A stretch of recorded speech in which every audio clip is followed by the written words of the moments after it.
Hey everyone, welcome back to my podcast, Flowering into 5D. Today I have a friend of mine who I'm super excited to talk to today.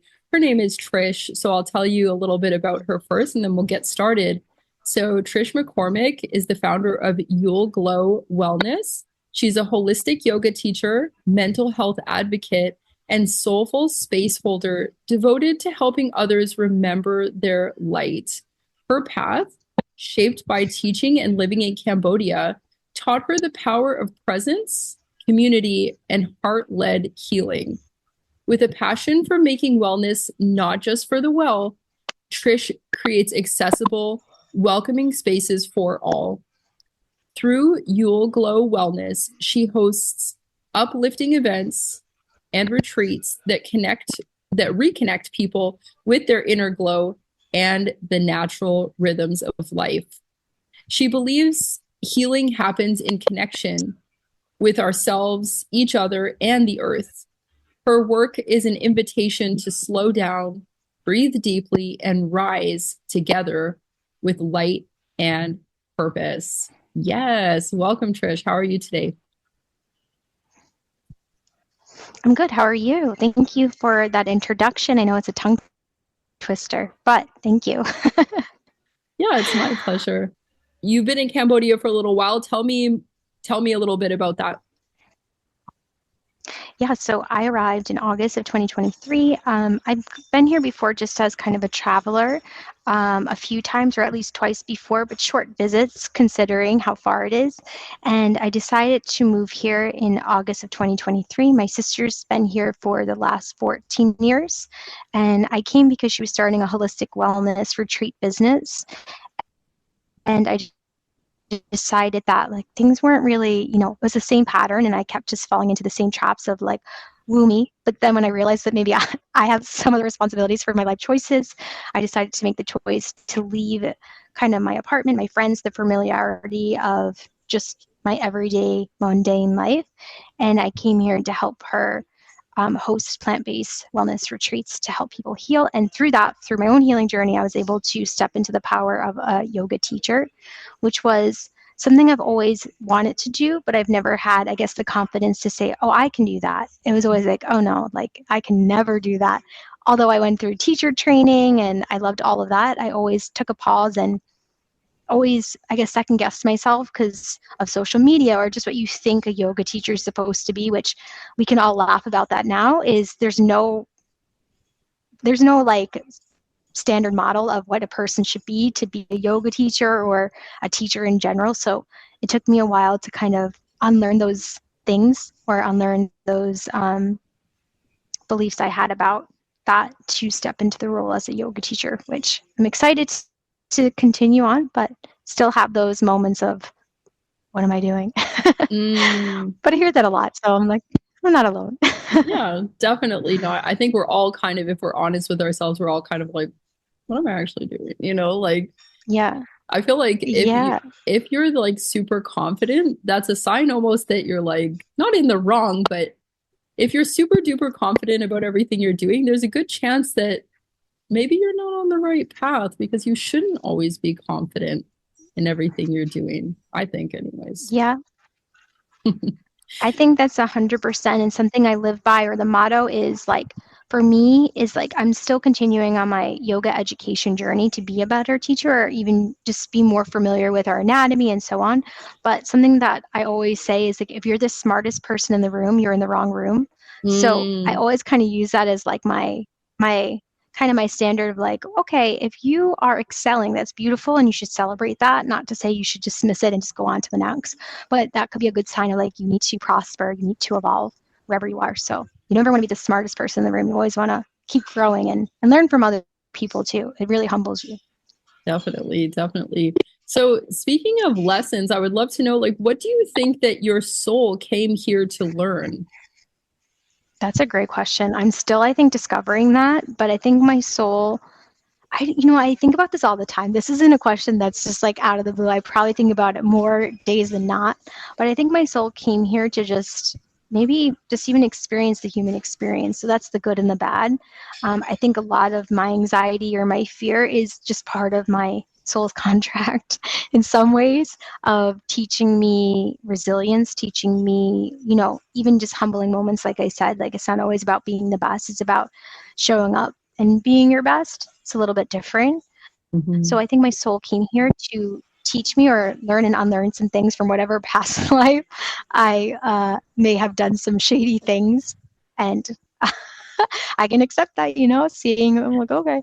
And just like being human and having that human experience, because if we knew what every day would look like, or if we had no emotions and we were just like flatline, we wouldn't be alive. Like if you look at the heart monitor, it goes up and down, and that's life. Like we would just be pretty boring, and we'd just be like, no life in us. There'd be no zest of life to live for. So I think my soul came here to learn a few things, maybe forgive myself, forgive others, and kind of, redeem myself from whatever past life I've done wrong.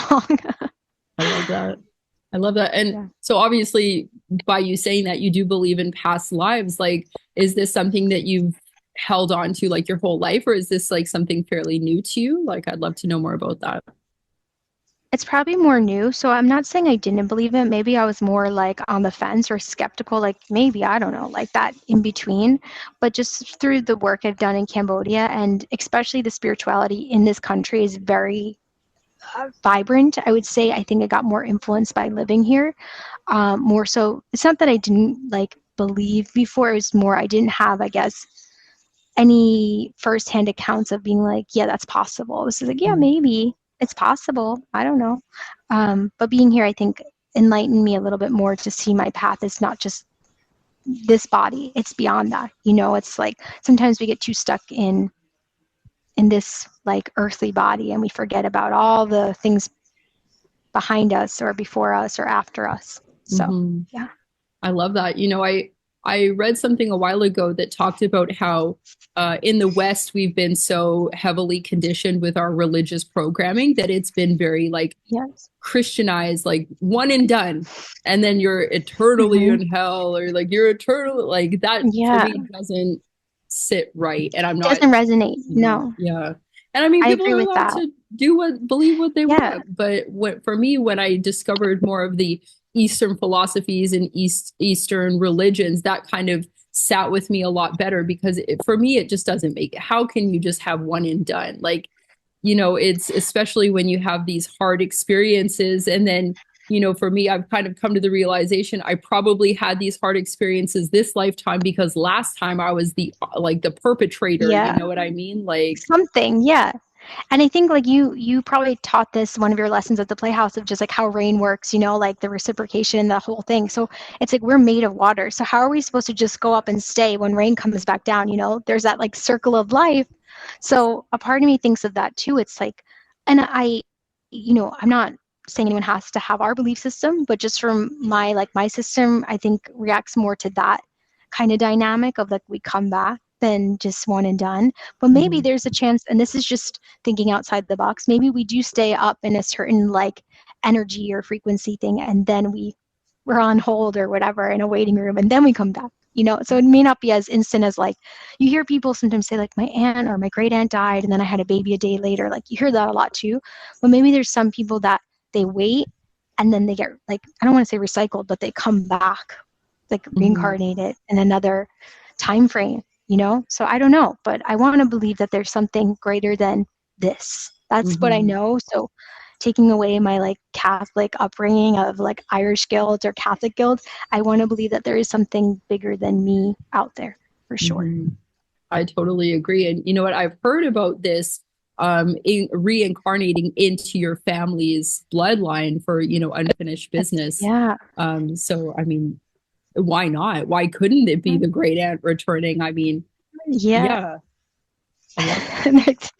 They're just as sassy as her or whatever, like, she's got that sass. Yeah. And then I've seen books too. Like, I don't know if there was a book that I gave my grandma one Christmas. It was a little boy and he swore like he knew too many details, even if like, this is like pre-YouTube and all that, like they had too much knowledge about World War II and they kept saying, no, I'm a pilot. And they had like all these dates, all these situations. And they say that before the age of 5, you're more connected to source or spirit. And he like had too much like firsthand knowledge about it. But he allegedly, this little boy said like, no, I was a pilot. I died in World War II. It was like kind of like you can't just make pretend. It's not like, oh yeah, like, you know. So I think Yeah. that's really interesting that some people will say that their children will have like very deep connection to source or energy, and even babies looking maybe at the ceiling or different things. It's like they're in tuned already because they're the closest to that realm than we are. So Yes. I think there's some truth to that.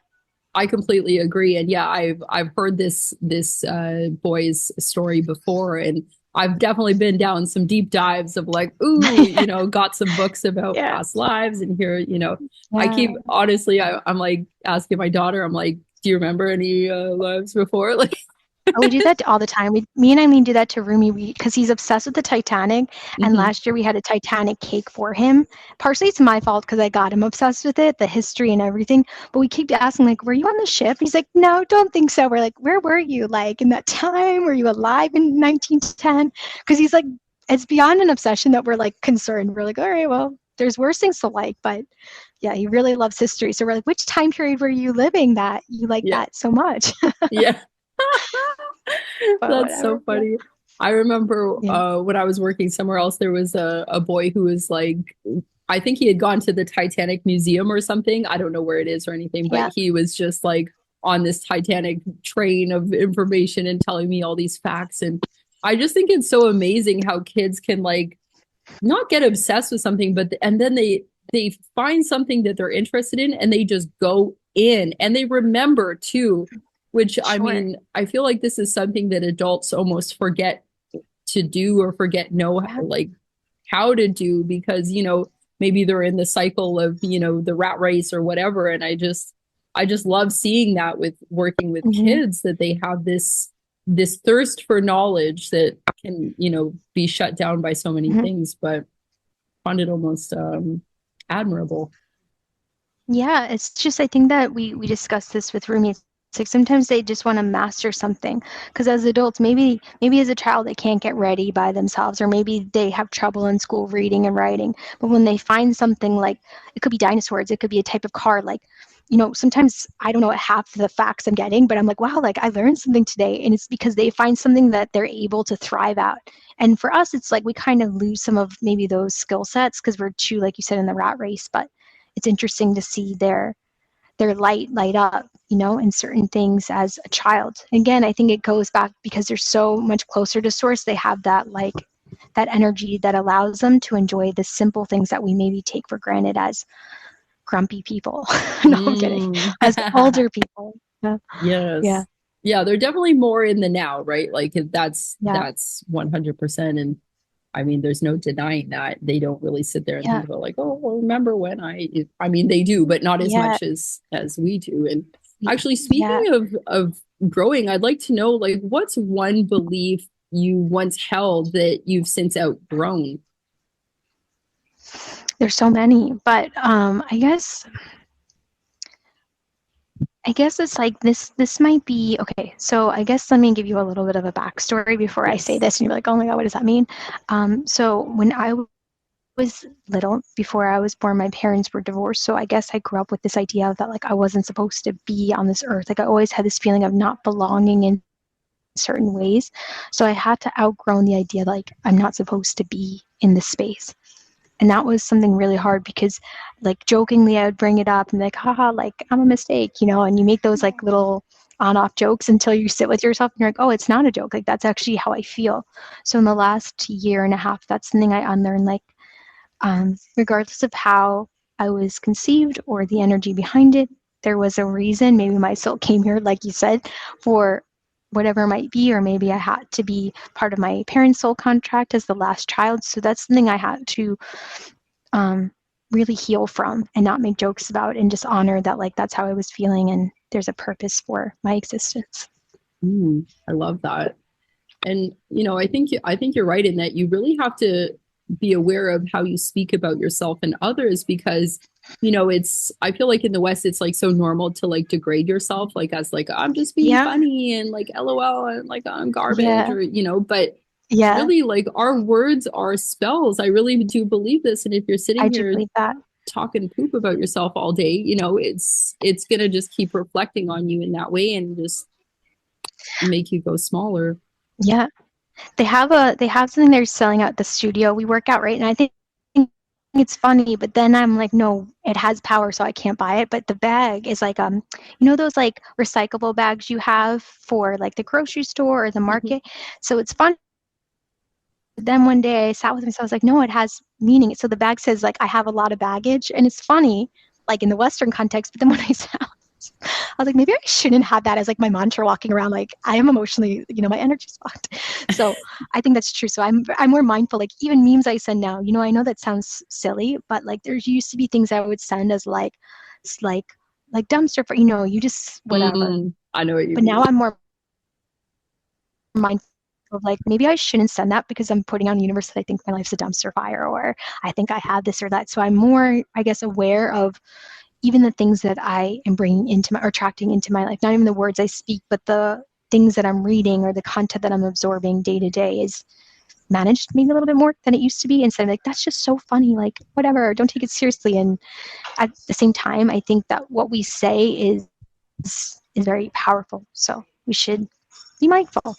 I mean, I think you know this already. I completely agree with this stuff. And Mm-hmm. I'm like so like not die hard, but I'm like what we watch is programming this, what we're Yeah. listening to is programming this. Like I have like completely had to change my media landscape because it's so powerful, the stuff that people are watching and they have no idea.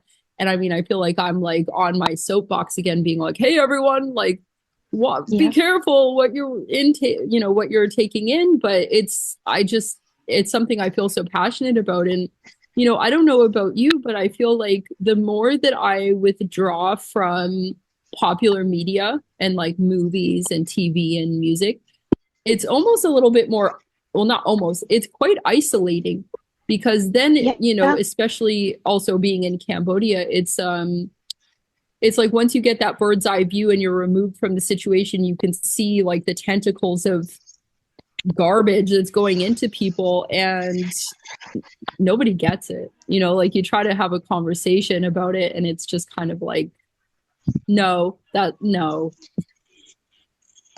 Yeah. I think that's true. It's really easy to get into doom scrolling, I'm Mm, using that as an example.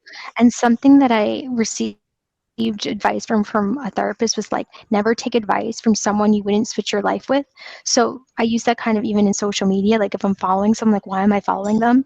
Am I like learning from them? Is there a skill set that I would admire from them, whatever it might be? Or maybe it's a certain lifestyle they live that I can admire, but not in a toxic way. I can't like just overly focus on something that's not attainable. And respectfully, there's a lot of people that aren't like natural in the sense of like they have filters or they get filters, and mhm, that's fine. I want people to feel confident. So of course that's what they should be doing. But it's like that may not suit my system. And I try to be mindful of that, because what we absorb really does affect our like in a cellular level. So, and absolutely. have you seen this? It's like, have you seen this picture? It's like your ear, and it looks like a fetus. So it's saying like kind of like what you listen to. It's like that, and then like your voice, or that looks like the, how do I say this politically correct? Like the female anatomy. So it's like the creation is like in your voice, and what you listen to. It's like if you spoke to a child, like you would want to give them loving words. And I think that's really interesting, just how our anatomy is, and it also kind of is a symbol of what we should be doing with our spirits as well. Oh, I haven't seen that, but I absolutely love it and completely agree because yeah, it's you're everything is so divinely connected and I feel like there's so many levels to this that we as I don't want to say regular Mm-hmm. people, but like yeah, we as regular people are maybe not as aware of and I yeah, that's so interesting. I would love for you to send that to me if you have it on Yeah, hand. I will for sure. But that kind of changed my perspective on things too. It's like, I don't know, when you see it that way, you're like, wow. Or even like your fingerprints, or like the tree like rings, like so many things in us is so related back to nature. And it goes back to like how the rain cycle is, and how we're all connected to nature. We all are nature in a sense, if we Hmm. choose to see that way or live that way, but we all can be. Yeah, Yeah. definitely. The last guest I had on has a journaling book series called My Okay. Five Seasons, and she just talks about, how there's different seasons of your life, obviously like weather seasons as well. Mhm. But I love how it's like kind of connecting to that Yeah. conversation that I had because yeah, it's absolutely true. It's cyclical. Everything's cyclical. And just to, say that like, oh no, it's linear. Like, I don't think so. I think there's enough examples at this point that Yeah. it's not a linear thing, that this life, this planet, this whole experience that we're having. Yeah. It goes to our moon cycles. It goes even to Ayurvedic medicine, which Ayurvedic medicine is fairly old. I would say, I mean, it depends on who you ask, but it's kind of more ancient in the sense that certain foods we're supposed to eat during certain seasons or even climates. So for here, it's very hot in Cambodia. So we're probably supposed to have more cooler foods depending on our doshas. But I think there is some relations to that. It's just about like listening to the natural rhythm of our bodies and our nature and the seasons, of course, because yeah, it's so important just to be on the time clock of nature, not ours, because it doesn't really matter. Like, they say Mhm. like make plans, God laughs. It's like don't make plans, just follow the natural like rhythm of our nature, and you'll hopefully be okay. Fingers crossed. Hopefully, fingers crossed. This is your Well, year. and that's interesting too that you mentioned Ayurveda because, we're like you and me are both in Cambodia right now. And, Hmm. us taking in things that are growing around here versus things that are not growing around here, imported things. I don't know about you, but when we have more of a relationship with the natural world around here, I feel a lot more nourished. And I mean, it could go into, we could go into like globalization and like, apples grown in the US and being Yeah. shipped all the way over here, not as nutritious, et cetera, et cetera. But um, I just thought that was interesting that you brought that up and, again, like being more connected to here rather than there. I, yeah, I mean, I know that you go to the market and you are mindful about the like fruits and vegetables and the everything that you're shopping for. And of course, in Cambodia, there's still like processed food. And I'm not saying I don't eat ice cream, but I will say this: from living here, I do feel a difference in my hormones as well. So when I first got here, I used to get like I was never diagnosed with this, so like I didn't see a doctor, it's just my own like symptoms of Google, if you will. So I preface that. But I used to suffer from like PMDD, which is a more extreme version of PMS, but mine was more Mm. depression based. So when I was like a week before, a few days before, I would get into these depression states. Like I would be like tired, like I had no drive. I could have stayed in bed. I made myself get out as a person, but I would get just very low. And then when I got here, I realized that I didn't have any of those symptoms. Like I never feel that way.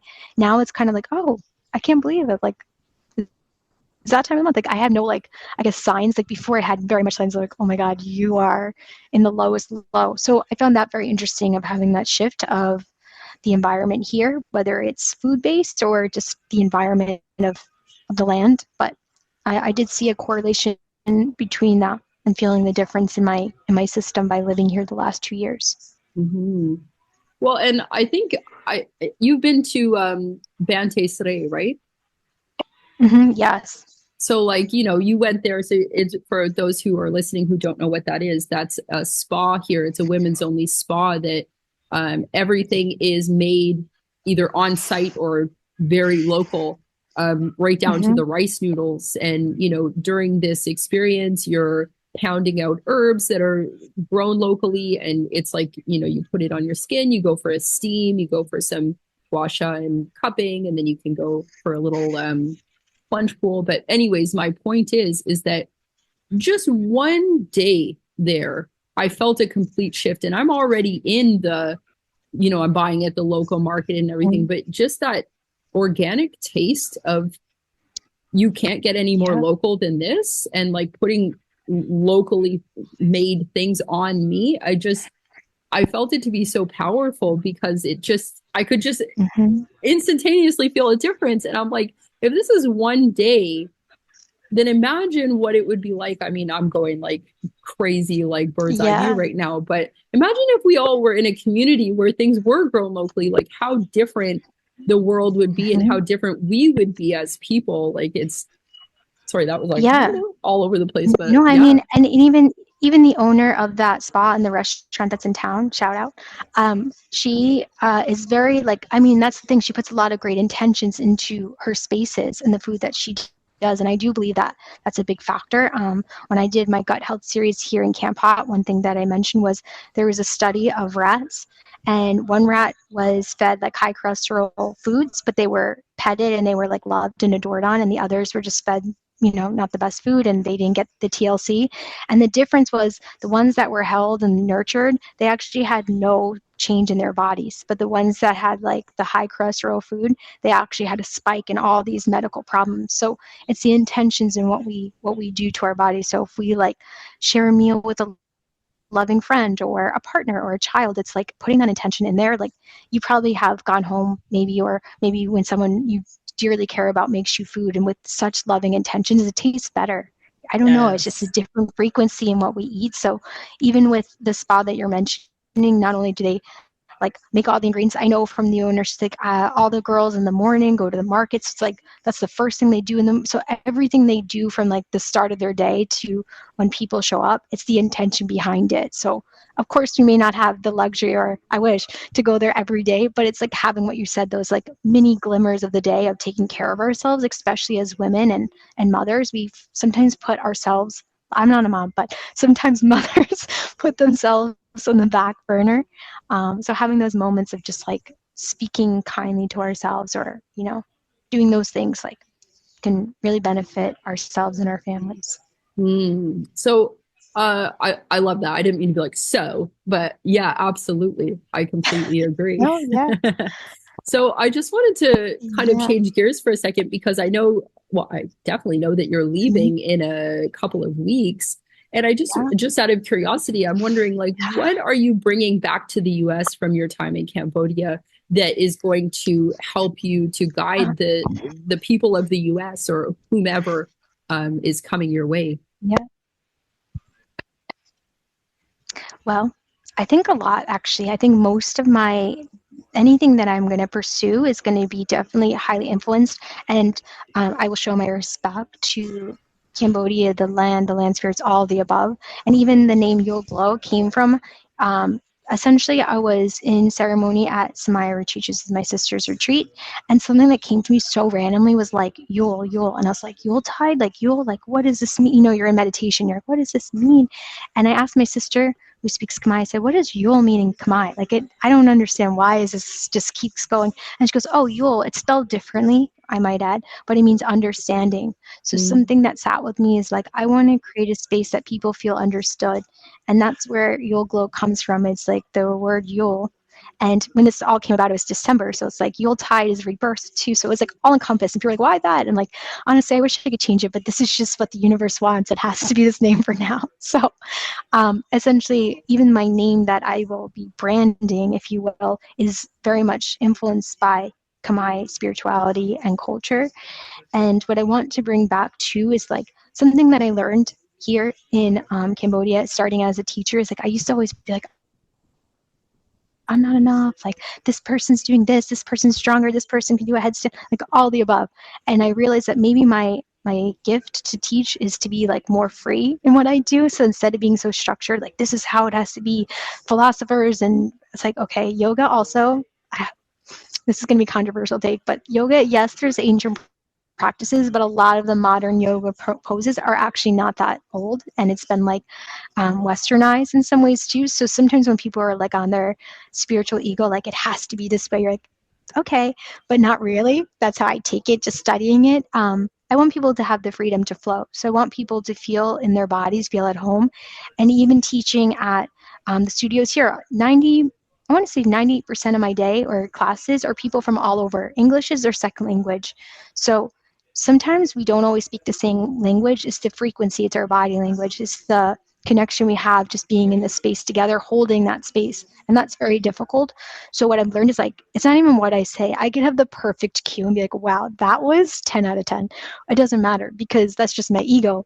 And it's not that they're not really listening to that. They're feeling it. And that's really important to me, coming from the West that had dance mirrors. We used to have mirrors in studios. And I used to always be like, do I look cute? Is my outfit cute? Now sometimes I come to class like different patterns and oversized shirt. Like I'm not in like Lululemon, like I'm the opposite of what a yoga teacher is. I'm like, this feels comfortable. I'm going to wear this today or whatever. It's not about what we look like. It's how we feel. So I'll take that back with me. And I'm hoping that as I continue to study, I'm right now studying my 300 hours and studying trauma-informed yoga as well. I hope I can take that back. It's just feeling into your body. It's not about how you look. It's how you feel. And be able to feel understood. You're understanding yourself and understanding others. So it goes back to the compassion aspect of yoga or just in life. I love that. I absolutely love that. And I know that the people who come to your classes, your retreats, your experiences, if you will, are just going to be so much better for it, because I know, that the people who have been to your classes here are also so much better for it. And, I'm so excited for the future for you, because it's bright. I see it. Thank you so much. Yeah, I mean, leaving something that is beautiful, and when you move on to the next chapter, sometimes it's hard to make that decision. And like I said, not that I think I'm the smartest person in the room by far, no, but at the same time, I know I'm at that spot in my evolution, if you will, that I know like I have to challenge myself a little bit more. And I hope to do online classes or even like do 15-minute morning flows on YouTube, which scares me so much. But the person I'm studying under, that's like her bread and butter. And even she's like, yeah, I'm nervous all the time. I'm like, you're nervous? Like, because when she has her, she's like, hey guys, welcome back. That whole like no tension in the throat. So I'm hoping that I could be more of a presence and stop being backstage. A lot of my time in the States when I was in wellness, I was always the ones coordinating behind the scenes. So like, and that's beautiful and that's great, but I hope to be more front and center and shine my light just as much as I want others to shine their light. I love that. I love that. So I'll just share with everybody who's watching and listening how they can connect with you, which would be via Instagram. So Trish's link would be Yule Glow. It's on Instagram. YULE. Sorry, I've got this. YULEGLOW. All one word. Lower, uppercase, I think it doesn't matter. And yeah, I feel so grateful to have had you here today, Trish, and have you also here in Cambodia. You're just a wonderful, wonderful soul. And I'm just so excited for your next chapter and so grateful to know you. Thank you so much. And I'll end with that. I actually got a Khmer tattoo that says thank you, because that's the only word in Khmer I actually knew, and the only one I think is the most important. So wherever you go, just learn how to say thank you, because gratitude is the best attitude. I love that. But yeah, before I left, I got it. Yeah. Love it. Love it. Love it. Yeah. Well, yeah. Thank you so much. And, I'd love to catch up with you, obviously as a friend, but on the podcast, maybe after some time you've been in the US, and see what you're up to and catch up that way as well. Let's do it. Yeah. All right. Well, everybody, thank you so much for listening. And thank you, Trish. And thank you, everyone. And gratitude is the attitude. Woohoo. Thank you, Akun. Yeah.